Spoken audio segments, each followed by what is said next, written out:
an adventure around every corner. Smiles wherever you go. Experiences that stay with you forever.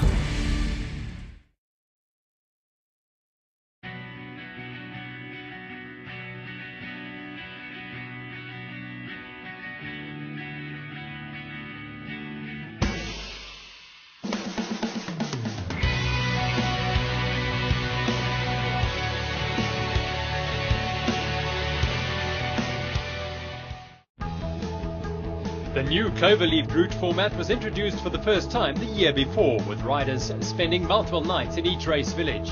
It was a resounding success. Though the romance of a point-to-point route had been forgone, the overall mountain biking experience was unanimously deemed superior by the riders. 2010 took it up a notch, featuring more flowing single track than ever before. Nearly 38% of the 1,200 riders were international entrants, with 51 countries represented. They had 722 kilometers and 14,635 meters of climbing to cover. And in a mass start, they left Demersfontein Wine Estate on a route that would take them to the grand finale in Lawrenceford a week later via Ceres, Worcester and Oak Valley.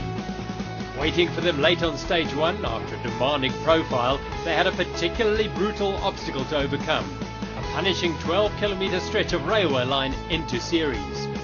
Before the gun went off in Wellington, in a build-up to the event, a select group of riders had the unusual opportunity to ride their bikes on Robben Island.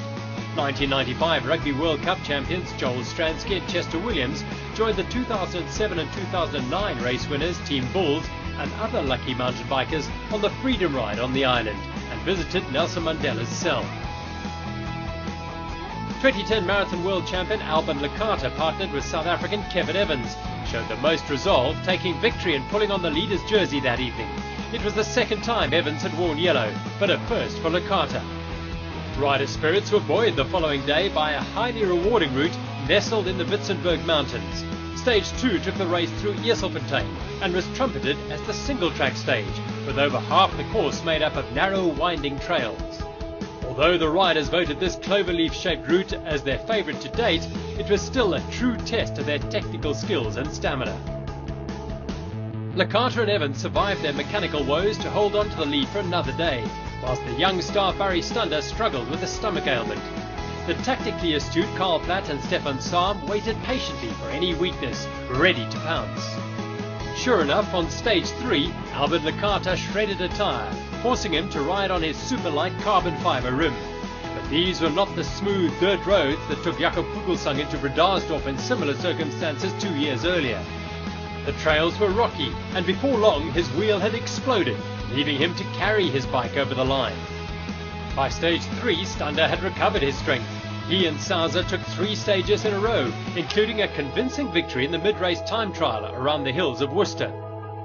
The Absa African jersey is issued to the pair who are the highest placed All-African team, and in 2010 Max Knox and Brandon Stewart, both from KwaZulu-Natal, were well placed to be wearing their red jerseys on the podium after the grand finale in Lawrenceford Wine Estate. Racing in his rainbow-striped World Champions jersey, Nino Schurter and reigning Swiss cross-country champion Florian Vogel led stage 6 after nearly 120 kilometres, aiming for their first win. But 5 kilometres from the end, Schurter's energy reserves ran out, and they were passed by the Flukiger brothers, with the young Swiss star barely able to turn the pedals. After Lecata's wheel incident, the Bulls inherited the lead, and the German duo looked set to take their 3rd victory at the event. 2010 would be their last win together as a team, and notable in that they achieved victory without winning a stage. They're still the most successful duo at the race.